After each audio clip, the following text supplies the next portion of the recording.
Bueno, pues vamos a dar paso a las siguientes ponencias. Con nosotros está Guillermo González Martín, que pertenece desde 2004 al Cuerpo Facultativo de Conservadores de Museos. Trabaja en la Subdirección General de Promoción de las Bellas Artes desde 2006. Tras varios años acumulando experiencia como coordinador de exposiciones temporales, en 2014 asumió la jefatura del área de exposiciones, pasando a dirigir al equipo que se encarga de hacer realidad todos los proyectos expositivos que se presentan en Tabacalera Promoción del Arte, en Madrid. Fue el primer coordinador del proyecto Oral Memories, que va a exponer, gestionando las 2 primeras campañas de entrevistas y supervisando el resto de ediciones que se han realizado posteriormente, incluyendo también la renovación del portal web y de la propia imagen del proyecto que se ha lanzado recientemente este año, en 2019.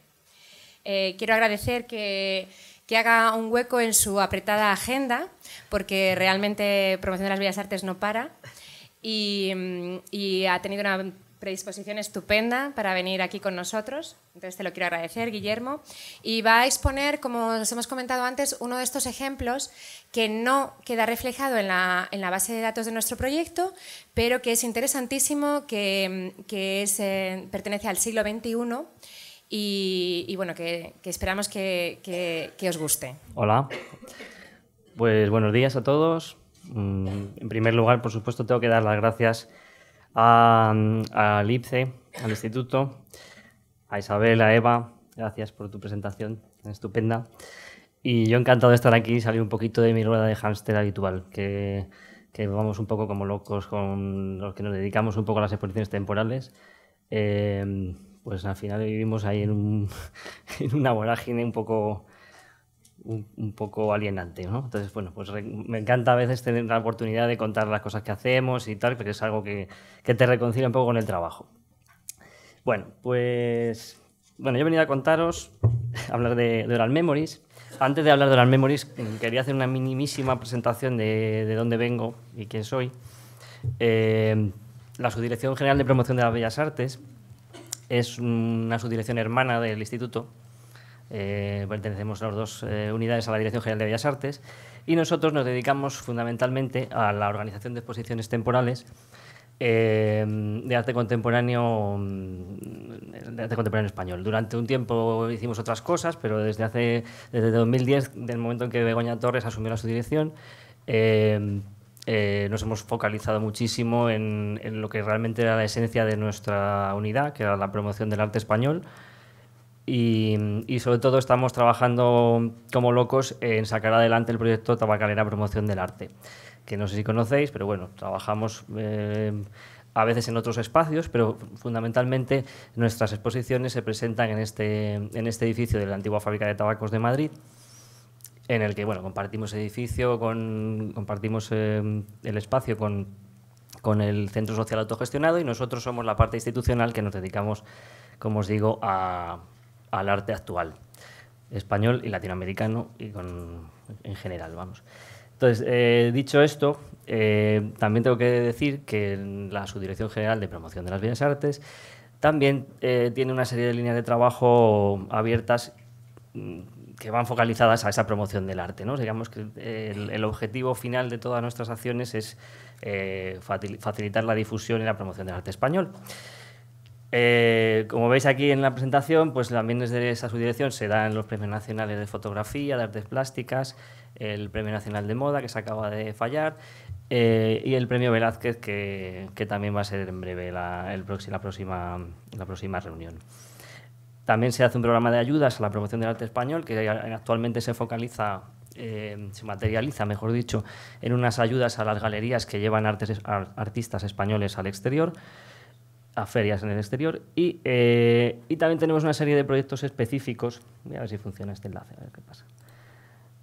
Esta es la maravillosa web del Ministerio, en la que bueno, pues aparecen una serie de apartaditos con nuestras actividades fundamentales, ¿no? Entonces, hay una serie de proyectos que están aquí colgando, al margen de las exposiciones, que son por ejemplo, La Voz de la Imagen, que también ha mencionado Anabel, que es un proyecto primo hermano de Oral Memories. Aquí está Oral Memories, Localizart. En fin, estamos un poco tratando de llevar a formatos web una serie de necesidades que hemos detectado en el sector. Como os decía, el proyecto Oral Memories surge en ese contexto de proyectos paralelos a nuestra actividad habitual expositiva que detectamos que eran necesarios, ¿no?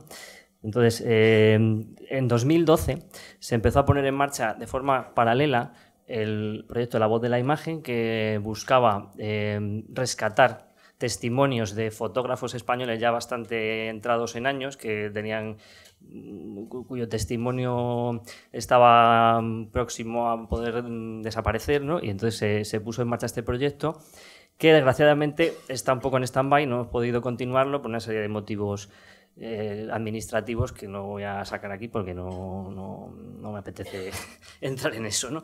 Pero por un lado se lanzó la Voz de la Imagen y se empezó a trabajar en Oral Memories. Que Oral Memories se puso en marcha, ya os digo, bajo la dirección de Begoña Torres y también con la participación destacada de Antonio Sánchez Luengo, que por aquel entonces era el jefe de área de exposiciones. Y la idea aquí que buscábamos era recoger, crear una especie de archivo visual de entrevistas a artistas españoles. Y aquí entramos en el tema este de los emergentes y la media carrera. Porque sí que es muy importante para nosotros hacer un respaldo a esos artistas que de pronto han dejado de emerger y que se quedan en un limbo extraño en su carrera profesional, y si no reciben los suficientes apoyos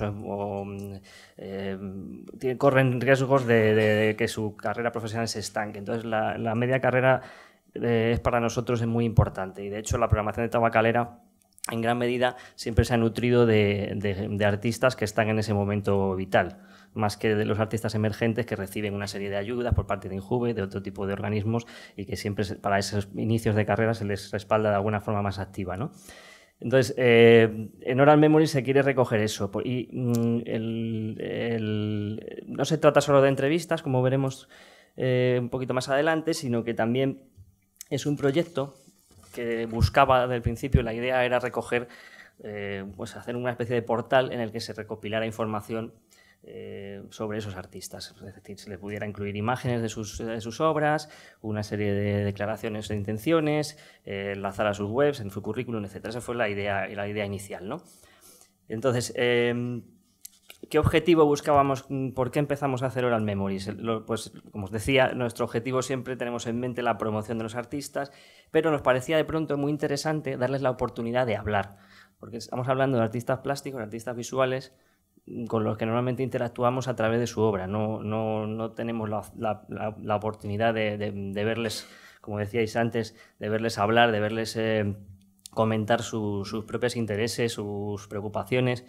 Entonces, esto es uno de los motores del proyecto, pero también nos parecía que había una doble finalidad aquí. Al margen de la promoción, también hay un tema de documentación e investigación que estamos generando y que somos conscientes que ya a día de hoy hay muchos investigadores trabajando, utilizando nuestras entrevistas de Oral Memories. Y también se pensó desde el principio en darle una vocación internacional a esta historia, porque una de las claves que consideramos importantes aquí es tratar de crear un trampolín de visibilizar el trabajo de muchos artistas españoles en el extranjero, en otros países, en otros mercados, y abrirles otras puertas, ¿no? Entonces, cuando se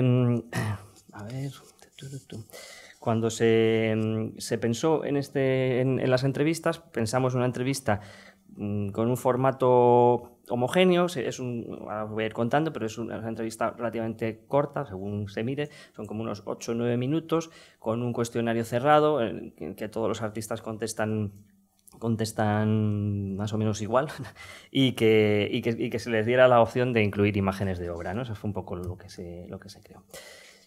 ¿Cómo seleccionamos a estos artistas? Pues los criterios, no se buscó un comisariado externo, sino que a través de nuestro propio conocimiento del sector se realizó una selección con criterios lo más objetivos posibles. Cuando se habla de arte no existe la objetividad absoluta, por supuesto, pero sí que seguimos una serie de criterios que fuera el que tuvieran un cierto reconocimiento de la crítica, que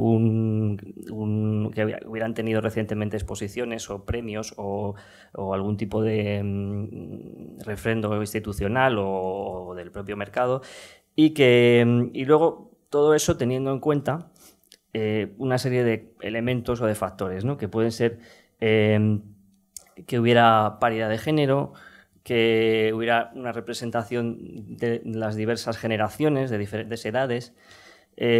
También queremos que aparezcan representados diferentes medios de expresión, aunque evidentemente los artistas hoy día no son escultores ni pintores estrictamente, en la mayoría de ellos, pero sí que hubiera como exponentes de diferentes disciplinas artísticas. Entonces tenemos artistas sonoros, tenemos videoartistas, tenemos escultores, pintores, artistas urbanos,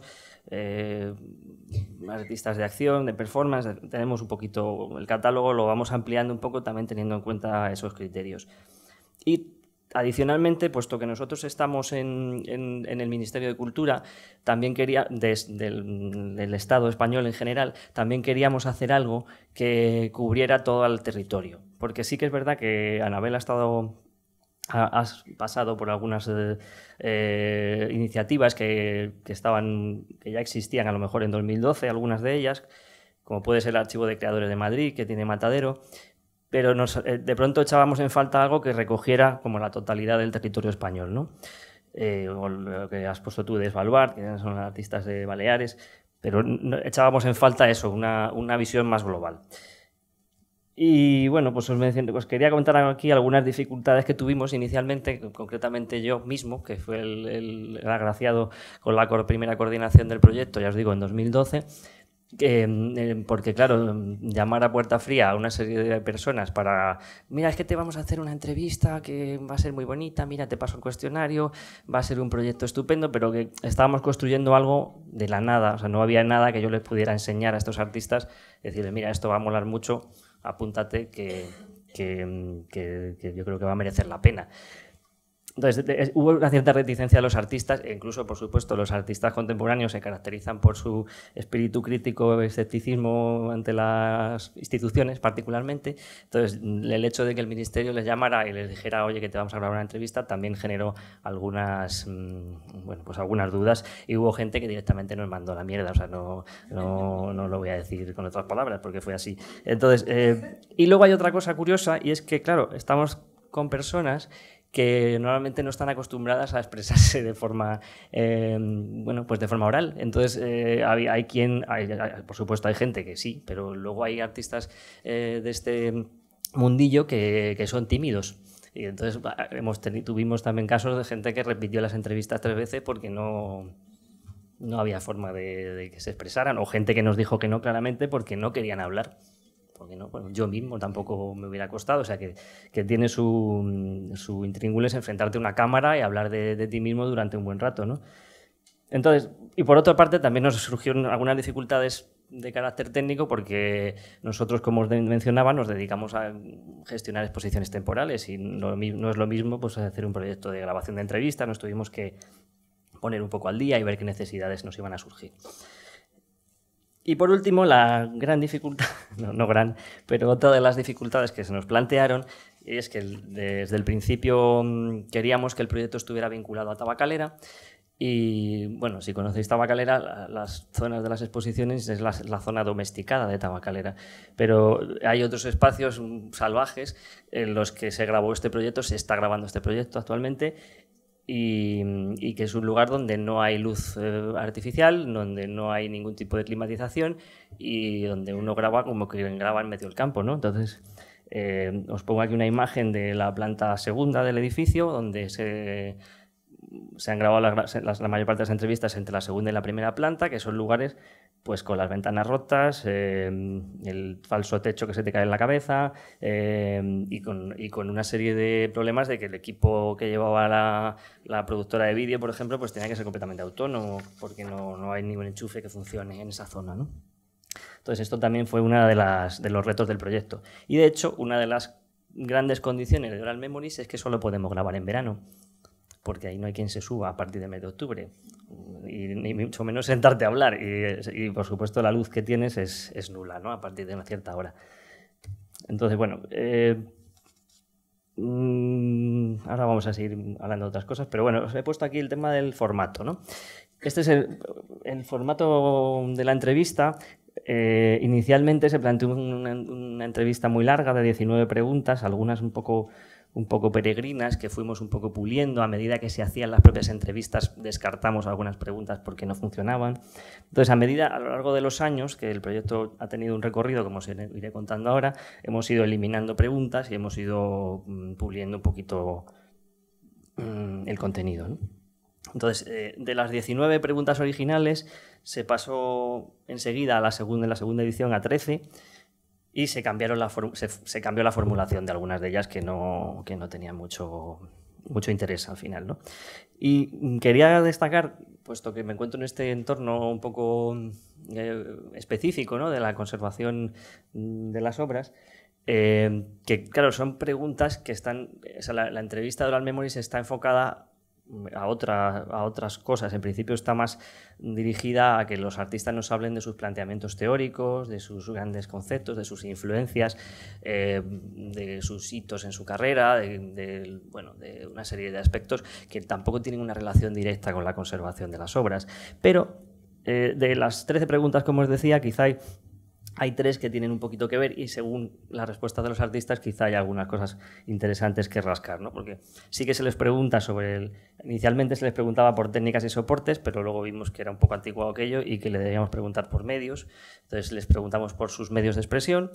Se les pregunta también por el taller o el estudio, que también es una pregunta que nos estamos replanteando, porque todo el mundo dice mi ordenador y se queda tan ancho, pues porque, bueno, hay quien no, porque tiene taller todavía, pero hay gente que no. Es una pregunta un poco quizá irrelevante en algún caso.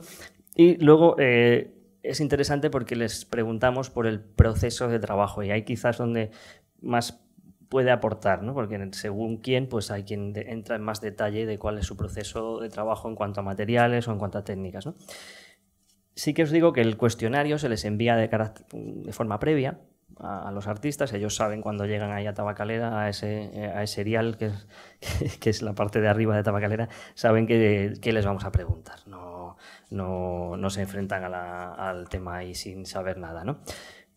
Llegamos al siguiente punto, que yo creo que voy a pasar por encima, porque en la siguiente ponencia yo creo que nos vamos a informar mucho mejor, pero sí que os comento que, por supuesto, desde el principio fuimos muy conscientes de que este era un aspecto, el tema de los derechos de autor, de la propiedad intelectual, etcétera, y entonces se consultó a nuestros servicios jurídicos y nuestra consejería técnica nos elaboró un documento que tenemos en fase de revisión porque tenemos que actualizar por los cambios legislativos recientes, sobre todo con el tema de la protección de datos, pero sí que tenemos una autorización firmada por cada uno de los artistas en los que, por un lado, nos permiten el uso de su imagen personal para este proyecto únicamente, por supuesto. Por otro lado, nos dan sus datos personales y sus enlaces a sus webs, sus currículums, etcétera. Y, por supuesto, nos autorizan a la reproducción de sus obras siempre, por supuesto, dentro del marco específico de Oral Memories. ¿Qué ocurre cuando los artistas están en VEGAP? Pues nada, ningún problema.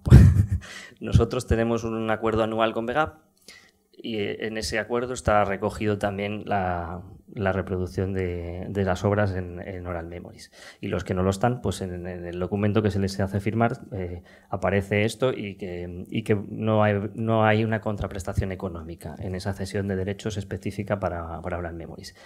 Yo estoy muy interesado en saber cómo lo vamos a replantear ahora el tema de los derechos a continuación, así que os digo que pasaré un poco por encima, ¿no? Más cositas. A ver. Vale, entonces sí que quería contaros que las cosas parece que a veces se hacen solas, ¿no? Y que esto tuvo mucho trabajo de coordinación y gestión. Por un lado, lo que os decía al principio, contactar con los artistas no siempre es fácil, encontrar sus contactos. Algunas personas son muy accesibles, otras no tanto. Lo tuvimos que encontrarlos a través de las galerías. Luego resulta que el artista estaba en Bali y nos contestó 6 meses después. Y bueno, en fin, que no es tan sencillo, ¿no? A veces encontrarlas según qué artistas. En paralelo tuvimos que, por supuesto, que contratar la producción de vídeo, que no solamente era la filmación, sino todos los procesos posteriores de edición. Y en un momento dado, casi a punto de organizar todo el tema, porque o sea, ambas cuestiones, el contacto con los artistas y la organización del trabajo de la productora, por supuesto había que encajarlo en un calendario absolutamente milimétrico para minimizar costes y que el proyecto se grabara en unos poquitos días, todos allí en Tabacalera metidos durante un montón de horas para pues eso, concentrar las sesiones de grabación en pocas horas, en pocos días y que se pudiera hacer todo. Entonces, casi llegando a este punto dijimos, bueno, ¿y quién hace las preguntas? Entonces tuvimos que tirar de una colaboradora que es periodista y que es una excelente entrevistadora y que es la persona que ha hecho las 100 entrevistas de Oral Memories a día de hoy. O sea, que la verdad que es una crack. Se llama Mai Gañán. Entonces, no quería dejar de mencionarla. Bueno, pues entonces llegamos por fin a la primera campaña de grabación, que fue en septiembre de 2012.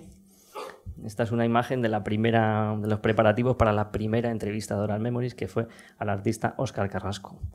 En esta primera campaña se grabaron en unos poquitos días 27 entrevistas. Y bueno, pues esto es un poco los medios que veis, que no eran muy escasos. Hasta las sillas las sacamos de lo que hay por ahí tirado en la fábrica y no, que es un poco lo que le pega al tema. Vale, entonces una vez que grabamos todos los vídeos, como os comentaba, pues hay unos trabajos posteriores de postproducción, etcétera, y un entretenimiento muy interesante en revisar todos los vídeos que nos van mandando los realizadores, ¿no? Que por supuesto, pues claro, enfrentar a una persona a una entrevista oral así, pues sin anestesia, pues a veces hay cosas que dicen que no merecen la pena en absoluto o que hay que cortar por todas partes. Bueno, en fin, que es un trabajo de edición importante y que también nosotros teníamos que participar muy activamente, pues indicando qué tipo de cosas queríamos que eran interesantes o no. Por supuesto, el coordinador, en este caso al principio era yo, pero bueno, luego ha habido otros compañeros, estaba presente en la entrevista y estaba muy atento un poco a todo lo que iba sucediendo para también saber un poco de qué habló cada artista en cada momento. Y como os comentaba, el proyecto tiene esa vocación internacional y desde el principio se planteó que los vídeos estuvieran subtitulados al inglés y que la web tuviera una traducción al inglés. Entonces también hubo que realizar ese trabajo. Y luego la parte más entretenida de todas, sin duda, que era conseguir las imágenes de las obras. Porque estas imágenes se pidieron con posterioridad a la grabación de las entrevistas, lógicamente, porque si la artista o el artista habla de un proyecto concreto, es de ese proyecto concreto de lo que nos tiene que enviar material. Entonces, como os decía, el seguimiento de la petición de esas imágenes a los artistas ya es una epopeya en sí misma, porque hay gente muy, muy facilitadora y que está muy pendiente de todo, y gente que se olvida y que no te lo manda jamás, y entonces esa es la persecución ya en algún punto, lo que hemos tenido que hacer. Y bueno, pues incorporar esas imágenes a los vídeos pues también tiene su arte, ¿no? El tratar de encajar lo que se dice con lo que se ve y esas cosas, ¿no? Y en paralelo pues empezamos a generar la plataforma web, que inicialmente, allá por finales del 12, el 13, principios del 13, pues se generó una cosa en WordPress sencillísima, con un diseño un poquito feo. Bueno, en realidad, no sé, es gusto, esto es muy subjetivo, pero vamos, el primer diseño de Oral Memories pues era un poco raro, porque a mí nunca me terminó de encajar muy bien con el contenido de la web y creo que queríamos contar, ¿no? Pero sí, hubo que generar todo ese diseño, esa estructura, los contenidos, los enlaces, las páginas de créditos, etcétera, etcétera. Esta es la imagen que tenía inicialmente el proyecto, que se presentó, como pone aquí, en marzo de 2013 por primera vez. Y como os digo, con esas 27 artistas iniciales. No es que quisiéramos 27, sino que es que intentamos 30 y al final nos quedamos en 27. No es que dijéramos, queremos empezar con 27, ¿no? Vale, entonces este era el aspecto que tenía esa primera web de Oral Memories. Como os digo, era muy sencillita y en cuanto a diseño, pero bueno, ya aparecía esta historia de la traducción al inglés, como os comento, se podían ver pues había como los stills estos de cada vídeo y en paralelo como una lista en un ladito y ya un motor de búsqueda, pero sí que veíamos que era un poquito pobre y que teníamos que darle una vuelta al tema. Como nosotros somos un equipo muy pequeñito y, como os digo, estamos siempre haciendo exposiciones con fecha, pues es verdad que este proyecto, al que queremos mucho, a veces se ha quedado un poquito ahí bueno, no olvidado porque para nada, lo tenemos súper presente, pero siempre nos ha costado un poquito ir haciendo todas las campañas y las renovaciones por una cuestión de falta de personal, ¿no? Fundamentalmente. Entonces esto tuvo que esperar un poquito hasta que pudimos afrontar la realización de la nueva web que ahora os voy a contar. Bueno, me estoy adelantando. Al año siguiente, en 2013, grabamos otra campaña. Esta vez conseguimos 30 entrevistas que se grabaron, como pone aquí, entre junio y septiembre de 2013, aprovechando el buen tiempo, y se presentaron en febrero de 2014 en un acto muy así más solemne en el propio Ministerio de Cultura. Y para esa ocasión se preparó un tráiler bueno, que yo creo que os voy a poner, voy a reutilizarlo porque lo hicimos con mucho cariño. Y creo que si no lo habéis visto, es un poco, o sea, se ve muy claramente el tipo de entrevista que es, con estos 30 flashes de 30 artistas, que eran los 30 artistas de la edición de 2014. Os pongo, son 4 minutitos, yo lo voy a poner entero.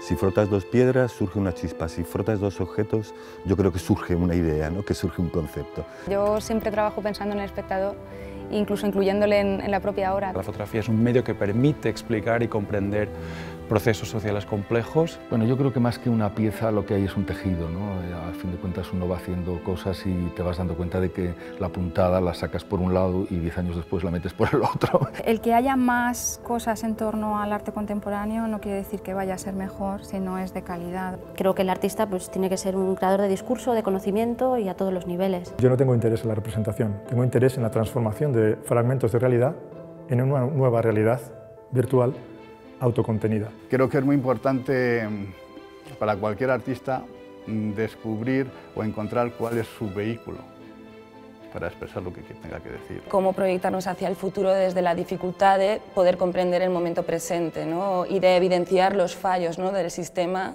Algunas de mis obras son tremendamente sencillas, pero en combinación a veces adquieren significados mucho más ricos. El arte lo bueno que tiene es la capacidad de sacar de contexto pues, grandes problemas o pequeños detalles y ponerlos en valor, reflexionar sobre ellos. Procuro siempre que el anarquismo sea la estructura del trabajo, ¿no? Referente a la no jerarquía. La fotografía es un lenguaje limitado si no se la integra en un discurso. Los objetos más cotidianos contienen detrás o ocultan un sentido político. Cómo hay una especie de inconsciente técnico que acaba afectando a nuestras vidas, acaba teniendo repercusiones en cómo nos relacionamos, en cómo vivimos, en cómo percibimos la realidad. El mercado construye las colecciones, construye las figuras, construye los movimientos, construye los éxitos comerciales, al margen de lo que la crítica pueda opinar. Los medios generalistas, la relación que tienen con la cultura es completamente de pandereta. Si el mundo del arte es tan elitista como es en parte por un fallo de la educación. Mi laboratorio de ideas va a mi espalda normalmente, ¿vale? Es un laptop que se va siempre pegado a mí. Entonces, ese es mi estudio. Si tú no tienes un bagaje muy amplio y una formación muy amplia, creo que es muy difícil hacer una crítica realmente consistente. Yo creo que en el arte también estamos viendo que ha habido una burbuja. Me es muy difícil acabar, o sea, definir un inicio y un final en mis trabajos. Intentar comprender qué es lo que está sucediendo cuando lo que está sucediendo es el arte, para mí es algo importante tanto como vivirlo como experiencia, ¿no? Realmente el mercado del arte es un mercado de fetiches, es un mercado de lujo, ¿no? Es un mercado de pobres que hacen productos para ricos. Vivimos en la época de Andy Warhol en el sentido de que el arte existe si están los medios pero eso no quiere decir que sea el mejor arte. Yo no tengo ese vínculo, dijéramos, artístico, emocional con la pieza. Lo mejor que le puede pasar a un artista español es morirse para ser reconocido. A mí me gustaría hacer un arte que no necesitara de explicaciones. Sigo pensando que el mundo del arte es un lugar enormemente privilegiado, duro, pero privilegiado. Y esta nueva generación de artistas un poco que vienen de la crisis creo que van a trabajar de una forma muy diferente y van a hacer seguro que una obra brutal, potente, radical, en fin, lo que significa arte contemporáneo.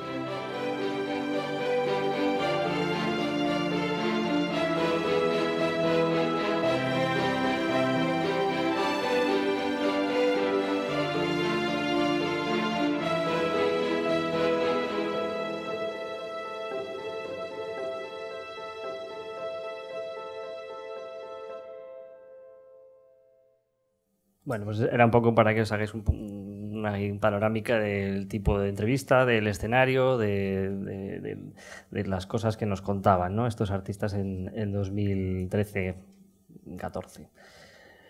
Bueno, entonces nosotros seguíamos con la pretensión de que el proyecto continuara y ahí, cuando podíamos, íbamos dedicándole recursos y tiempo al tema.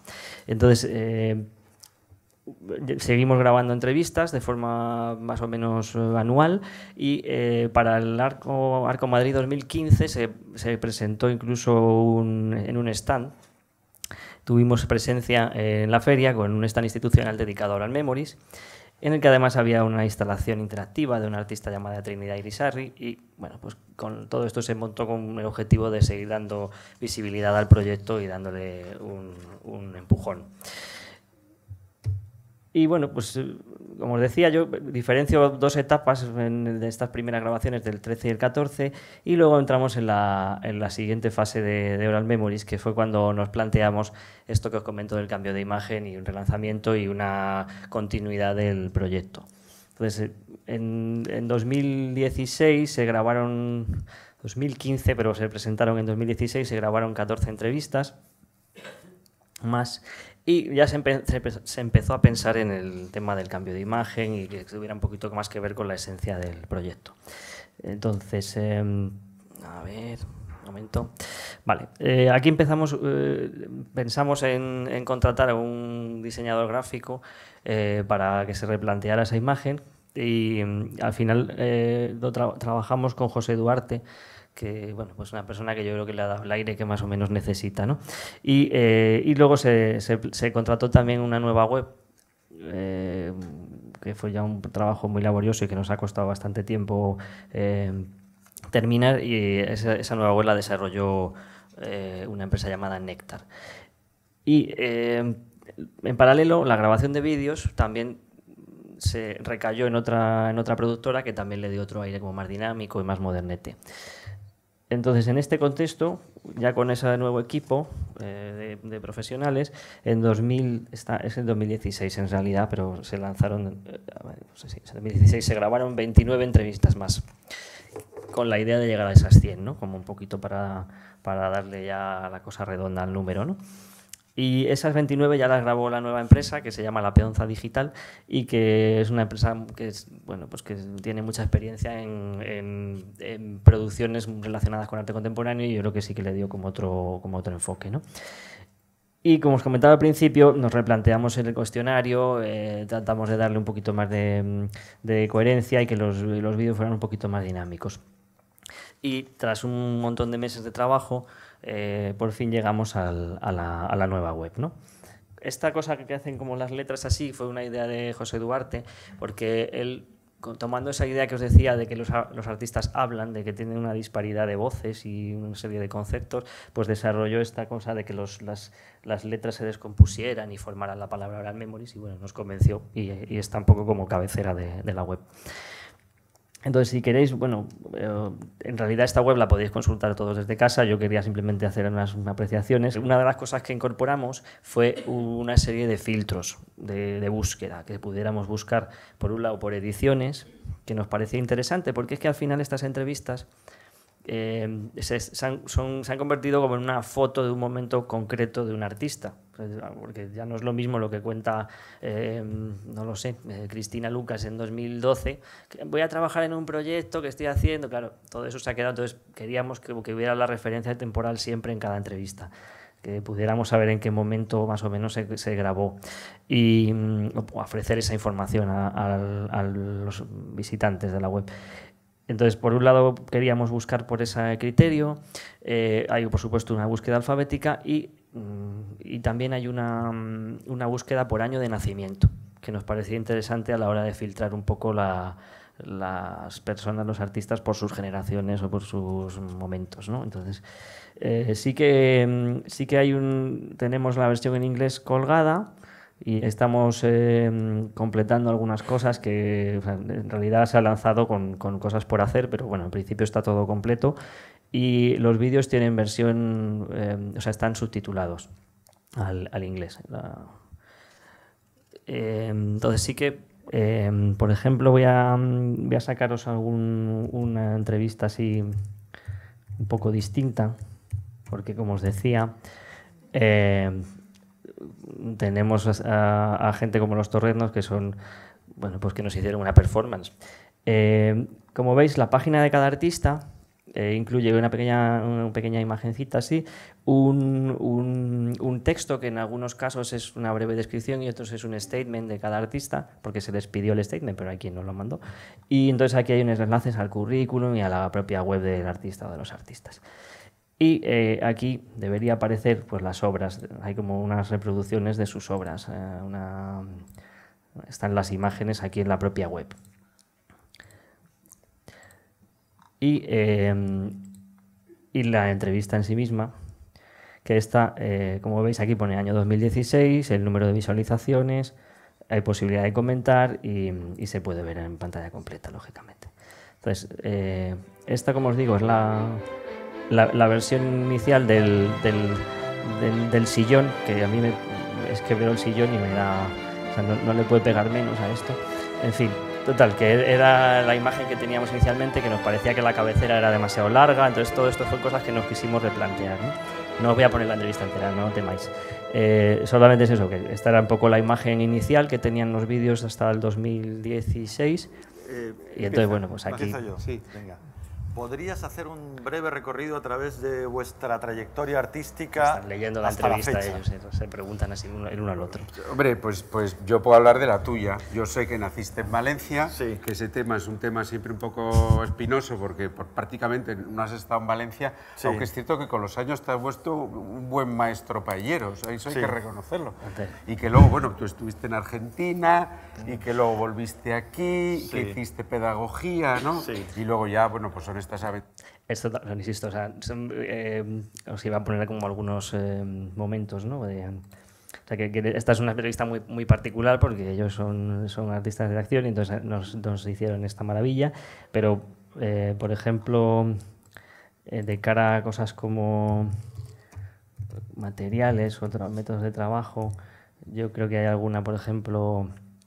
Linarejos Moreno pues es bastante clara explicando. Entonces, y esto me sirve para enseñaros la nueva versión de los vídeos, que es esta que os esa realidad simplificamos muchísimo la cabecera y ya está, porque tanto... Yo estudié aquí en Madrid restauración y bellas artes al mismo tiempo, que yo creo que luego está bastante presente en mi trabajo, que no tengo solamente estudios de bellas artes, sino que el patrimonio y la conservación está bastante presente. Y al terminar me marcho a París, no con una beca, sino con un impulso vital. Allí tuve la suerte de encontrar trabajo en una agencia de escenografía expositiva que trabajaba para los museos nacionales, y en la que trabajé durante 3 años como fotógrafa y como diseñadora gráfica, y realmente son unos años de formación muy importantes en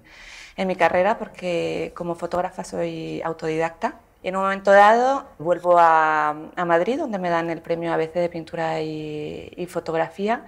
Por mis experiencias espaciales en la agencia, en un momento dado la pintura expande el plano pictórico y empiezo a intervenir el espacio de mi estudio, y lo registro fotográficamente. Un pequeño ejemplo, insisto, tampoco. En ese momento también me mudo. Luego,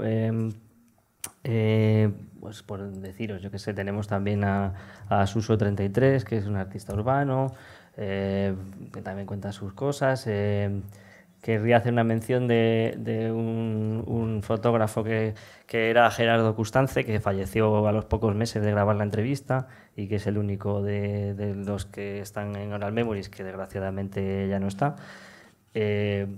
Y bueno, pues es un poco, no sé, es que no quiero poner las entrevistas porque están ahí para que las veáis cuando queráis, no sé, ¿no? Que, bueno, aunque no hemos tenido tiempo material, ni recursos, ni fuerzas para hacer un estudio pormenorizado de los datos de visualización del proyecto, sí que sabemos que inicialmente en la primera web, pues lo que pone aquí, llegamos a tener 50.000 reproducciones, 3 millones de páginas cargadas. Y creo que esos datos, si no es que he tenido que rescatarlos del archivo, me parece que son solo de los 3 primeros años. O sea que debió de haber incluso más bueno, que los datos son todavía más amplios, ¿no? Y lo que nos interesaba particularmente, que era esa repercusión internacional, sí que tenemos obviamente la forma de ver que la web ha sido visitada pues desde todo el mundo prácticamente, y que curiosamente, después de España, lógicamente, que es la fuente principal de las visitas, también tenemos un montón de visitas de Estados Unidos, México, Alemania, Reino Unido, e incluso pues, de China, de Rusia, de Egipto, de sitios de lo más insospechado, ¿no?